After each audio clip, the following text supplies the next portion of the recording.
All right, hello, welcome to the next lesson, 11.1.1 and 11.1.2, simplify, multiply, and dividing rational expressions, but I'm only doing 11.1.1, and then 11.1.2 is going to be in the next video. So, some of you are like, well, how can I be talking if I got stung by a stingray? Trust me, I didn't die. And I did not need to amputate my foot. Although they did offer to amputate my foot, but as you can tell, I said no. Okay, we were hungry. I had to wait for another hour in the warm water. Amputating my foot, we could have had something to eat. All right, I'm kidding. Let's go, let's get into the lesson. So, before we begin, I want to make an important note, because a lot of you guys like to do this. A lot of you guys, especially when I'm grading your tests and quizzes. I did not necessarily grade your homework, but let me zoom in. So, hopefully you guys can see that.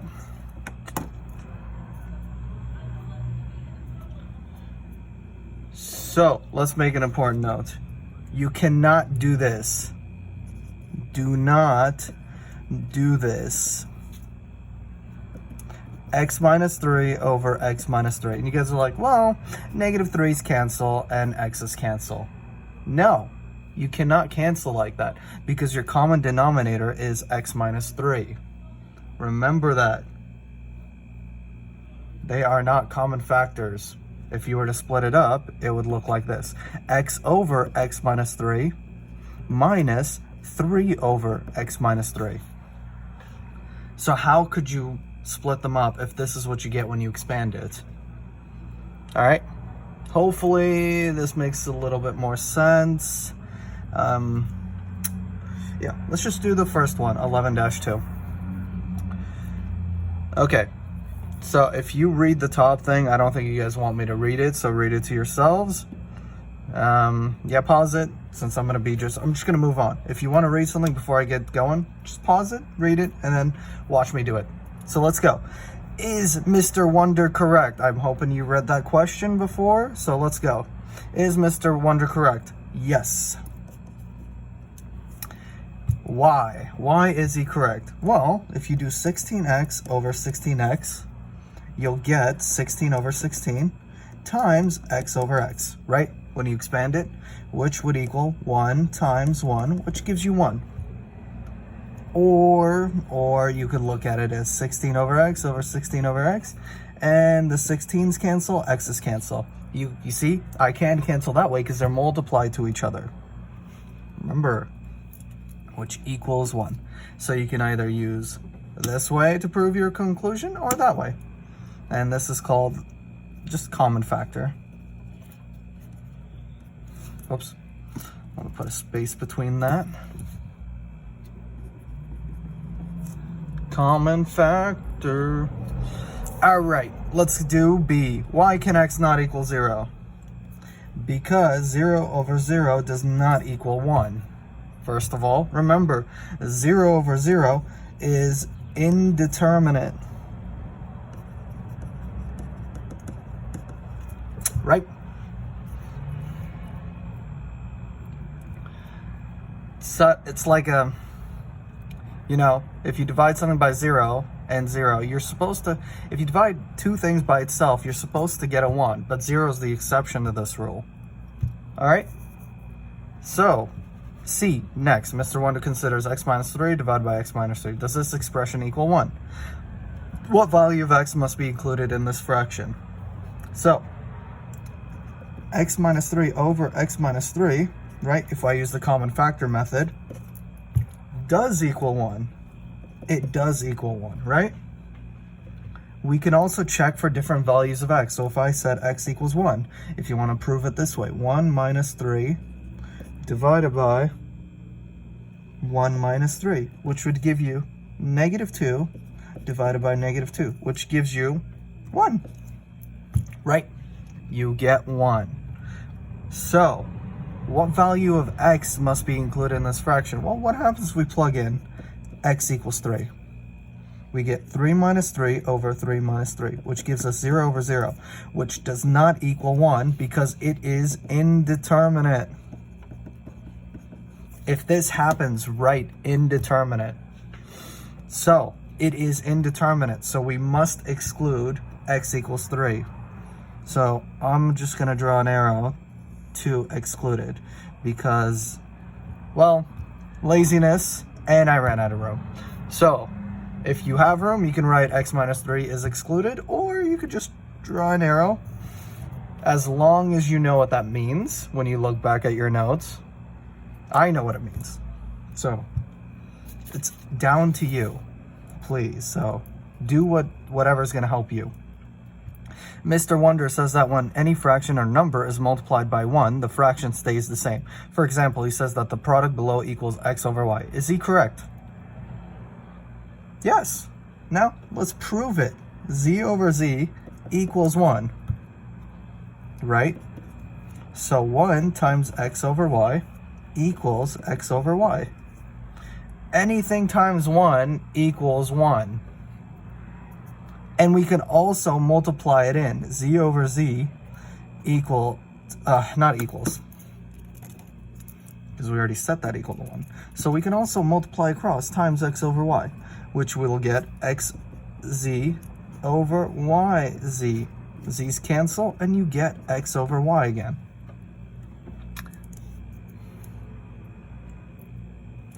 Prove it both ways. Anything times 1 equals itself, regardless of z's, triangle over triangle, whatever you want to use as your variable. All right, let's do these problems. Some of you guys are like, well, we've already done this before, kinda, yeah, but you have to remember that these are expressions. We're multiplying and dividing rational expressions, a step up of what you guys have seen. So, let's do this. What's the first thing we see on A? What is the first thing we see? X minus 2's cancel. It equals 1. So our answer is x plus 5 divided by x minus 1.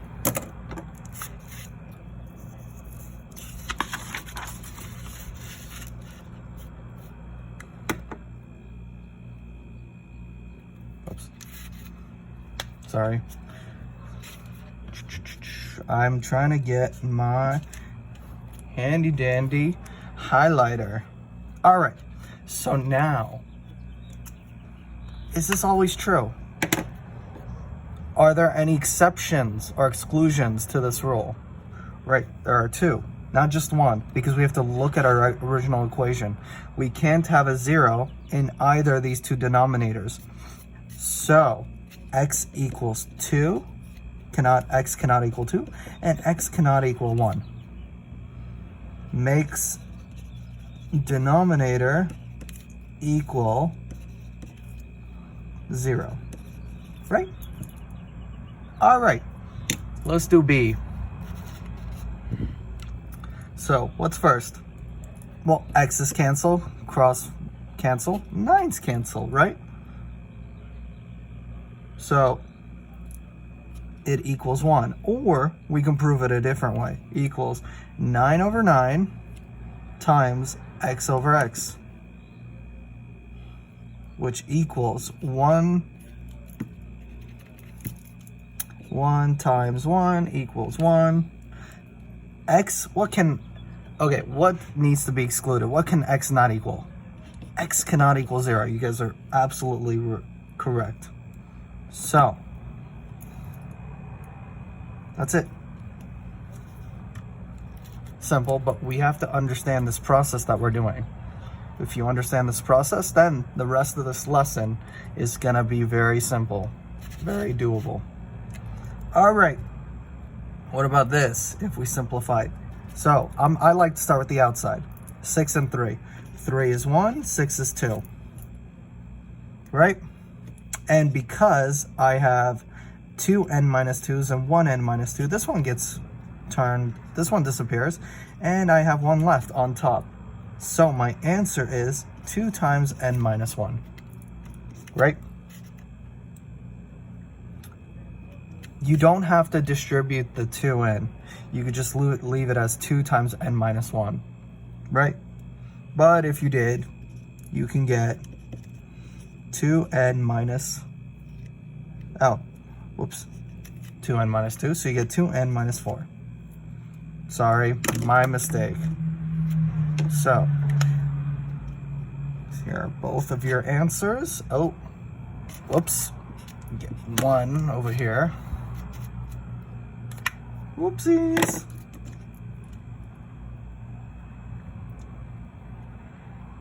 So what can n not equal? How do we get a 0 on the denominator, right? All we have to do is look at n minus 2. So n cannot equal 2 because that'll give us a 0 on the denominator. Remember that. And remember, the 3 is on the outside, not the inside. That's why you can factor it the way we did. We can simplify and factor the way we did. Not factor, but yeah, simplify. So, this is everything needed for C. Oops, my voice cracked. You guys are probably giggling at me. Enjoy. Did it for you guys. All right, so this one, I jumped ahead. My brain jumped ahead. So the first thing we have to do, if we see something like that, quadratic equations, expressions, we're gonna have to factor what we can to see if anything cancels out. So the top part, we get x plus 3 squared. And the bottom, we're gonna get x plus 3 and x minus 3, right? So what cancels? Well, this minus 3, and this one goes down to 1. I mean, plus 3. Plus 3 cancels. So we're going to get x plus 3 divided by x minus 3. Right? This is our answer. Let's do this. Get my highlighter out. There we go. That is my answer. So, because I have x plus 3 and x minus 3 in my denominator, if any one of these is 0, it makes the whole thing on the denominator 0. So what two numbers can x not equal? X cannot equal 3 or negative 3. Those are the two answers it cannot be. It'll give me a 0 on the denominator. Make it, you know, if this denominator equals 0, then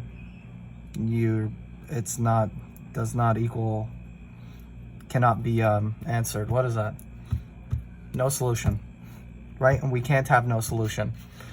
Well, it's always the simple words that get me. Well, you guys already knew that, so doesn't even matter. All right, while you're looking at these soon, you guys are looking, wow, those are hard to factor. Well, take your time. Do what you've learned in Integrated 2 or something that you've used at the start of Integrated 3 to help you factor this out.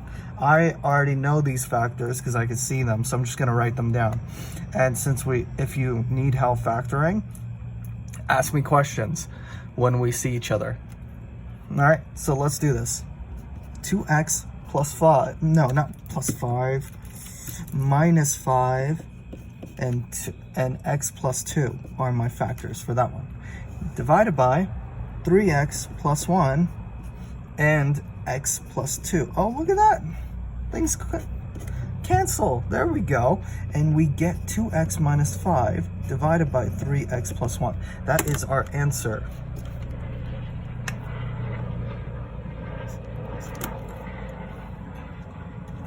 Right? X plus 2 is the common factor. That's why we cancel them out.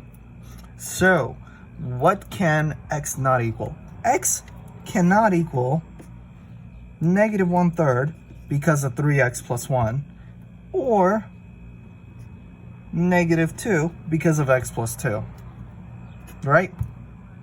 Those will make my denominator 0. We can't have a 0 in the denominator. And that's how we solve E. Let's do F. X squared plus 4x. We could take out x because x is a common factor for the numerator, and we get x squared plus 4. What about the denominator? We could take out a 2. And then we get x plus 4. Right? Why did I leave an x squared? Whoops. Sorry. You guys are looking at me like, is he for real? It's because when I go too quickly in my head, I write stuff. I'm an autopilot. Don't worry about it. So, x over 2. So we know the x plus 4 is cancel because they're both a common factor. We get x divided by 2, right? That is our answer.